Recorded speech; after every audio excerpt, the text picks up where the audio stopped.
Donc, j'aimerais effectuer une répétition rectangulaire, mais en angle.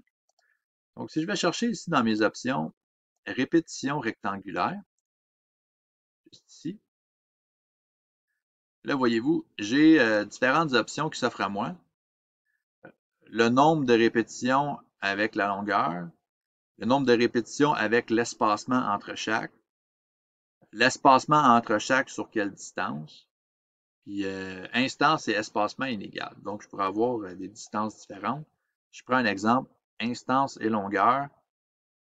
L'élément de référence pourrait être la ligne de côté. Ensuite, je pourrais choisir non pas le solide courant, mais le trou. Et là, je pourrais me dire, j'en veux 4 instances. Donc, sur une longueur de, disons, 100 mm. Donc, sur une longueur de 100 mm, je veux 4 instances, 1, 2, 3, 4, qui suivent l'élément de référence, la ligne qui est ici. Donc, pour les faire dans une direction, ça va très bien.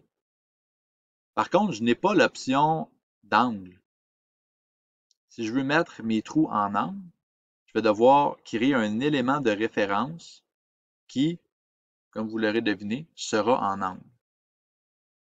Donc, pour faire ça, je vais devoir aller me créer un esquisse que je vais pouvoir sélectionner pour justement créer cet élément de référence-là qui est en angle.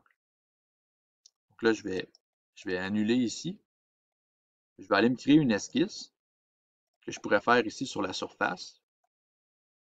Là, voyez-vous, je vais avoir besoin de créer une ligne ici et une autre ligne comme ça. Je peux prendre le point et le mettre coïncident ou concentrique.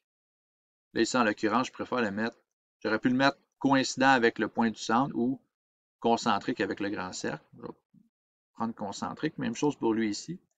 Je vais aller choisir concentrique. Je vais ensuite rajouter les angles. Ici, j'ai un angle de 15 degrés. Et ici, j'ai un angle de 20 degrés.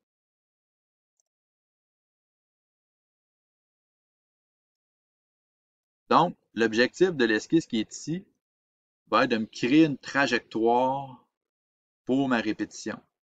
Donc, quand je vais sélectionner répétition, je peux choisir instance et espacement.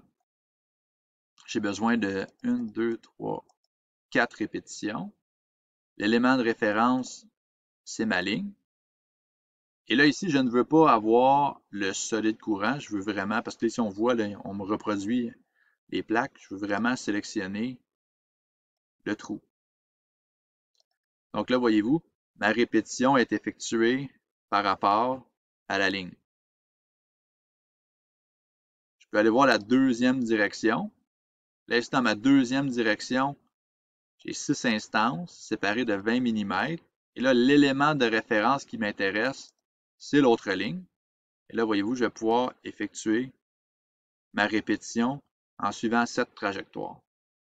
Donc, quand je fais l'aperçu, voyez-vous, je me retrouve à avoir là, mes trous qui ont été répétés selon l'élément de référence.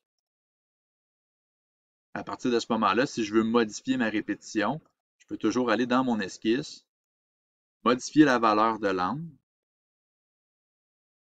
Quand je vais ressortir, et là ici, la répétition rectangulaire va s'adapter à mon esquisse qui détermine la trajectoire pour ma répétition. Donc ici, je pourrais toujours prendre le temps d'aller renommer mon élément et ça pourrait être trajectoire pour la répétition linéaire ou c'est plutôt rectangulaire.